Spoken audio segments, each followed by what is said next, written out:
Hi everyone, Morgan here.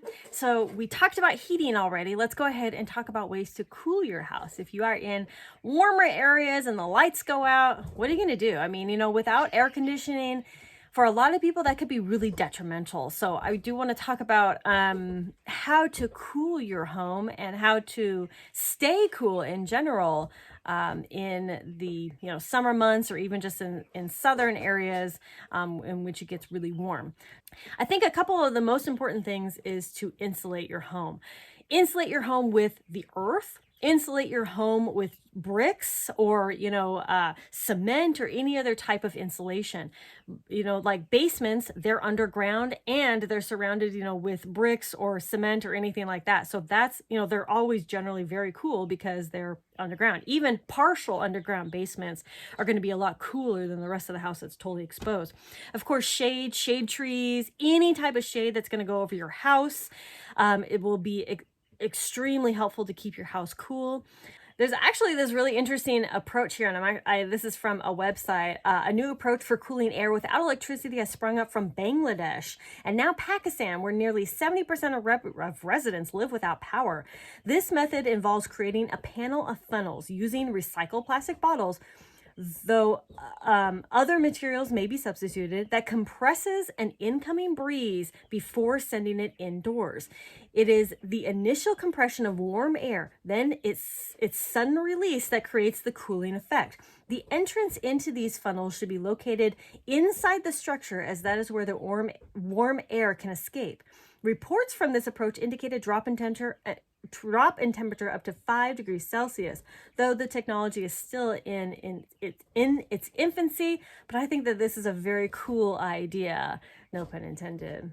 There are ways to keep your refrigerator and things cool, like there's the Zir Pot. A couple of things about the Zir Pot. I personally don't really recommend the Zir Pot. It doesn't work in a lot of areas, and it really only works for like fruits and vegetables. You're not going to be able to keep a cheese cool in it. You are not going to be able to keep milk cool in it. You're not going to be able to keep certain things at certain temps. Now, of course, if you live in a northern state and it's, winter, you could have a little outdoor fridge and then, just use that. But in the summertime and thing, you may want to create like a root cellar.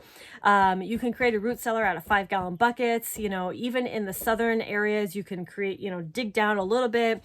You don't need that much mass in order to have a little bit of cooling effect. 2 or 3 feet is probably going to be plenty, is sometimes all you need.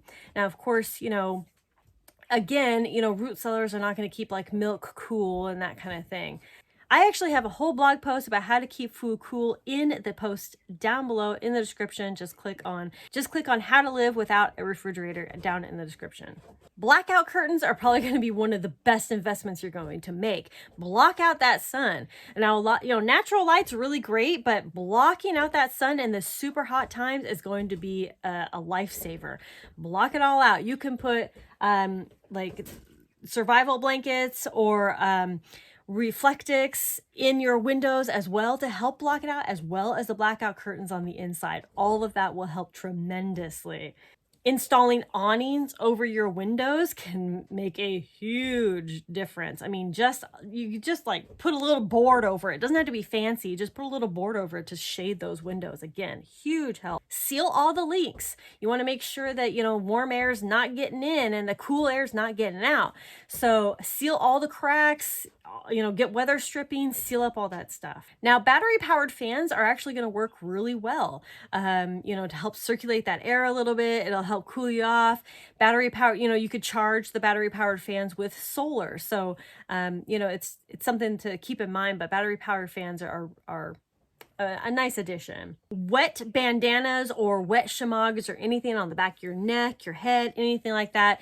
Get into your tub, get into a pool, in the shade, get into some water, a lake, a river, whatever. Water is going to be a huge asset to keeping you cool. And then at night, get those curtains away, open up the windows and get that cool air in. Even if it's like still 70 degrees out, that's still going to be way cooler air than 100 degrees. You know what I mean? So open up all those windows, get that cool air in. try to refrain from, you know, a lot of exercising. Try to refrain from eating hot foods that'll make you hot. Now, of course, it's okay to eat hot foods, but just don't eat the hottest foods during like the hottest hours. Maybe have like a cold sandwich or something for lunch, and then, you know, no, whatever. You can have whatever later, but do not cook inside. That's one of the biggest raising of temperatures. Even if you have like a propane stove in which you can still cook with, do not cook inside. That'll raise the temperature of your house.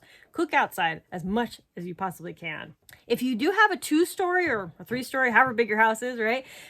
Just stay at the lowest level possible. Basement, stay in your basement. If you don't have a basement, stay on that low level, on that, you know, same level floor. If you have a 2-story, stay out of that 2-story because it's just going to be hot up there, okay? Wear loose layers. Cotton is really good for hot weather. It will actually absorb all your sweat and then, you know, press it against your body and actually cool you down. So wearing cotton in the summer months is actually a really good thing. So those are essentially it. Drink lots of water, get lots of electrolytes, stay hydrated, stay as cool as possible. Just go lay in the shade somewhere, right? Just go outside and just lay in the shade and enjoy the breeze, right? So those are a few ways that you can stay cool without electricity. People have been doing it for thousands of years, even in the desert in the South. So I know you can do it too. Just get creative and plan for these things. Thank you all so much for watching. Conquer tomorrow by preparing today. I'll talk to you all later. Bye.